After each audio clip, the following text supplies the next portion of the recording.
Over the weekend, Russian President Vladimir Putin ordered his country's nuclear forces put on high alert, raising the eyebrows of many across the world. Yesterday, President Biden did his part to calm fears, saying no when asked if Americans should be worried about a nuclear war. But that's easier said than done. It's irresponsible and outrageous for Putin to even hint at the possibility of using nuclear weapons. There would be no winners if nukes were used, and Putin has to know that.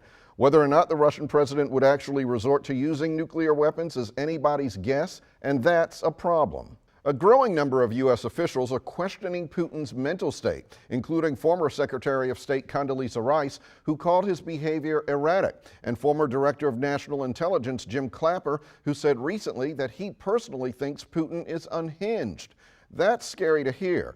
Putin has bitten off more than he can chew by sending Russian troops into Ukraine. He likely expected a short and successful invasion. Instead, Ukrainian forces and the country's citizens are fighting back and doing an admirable job. Now the Russian president is being backed into a corner. He's facing growing global sanctions, Russian currency that is essentially worthless, and opposition from even his own countrymen.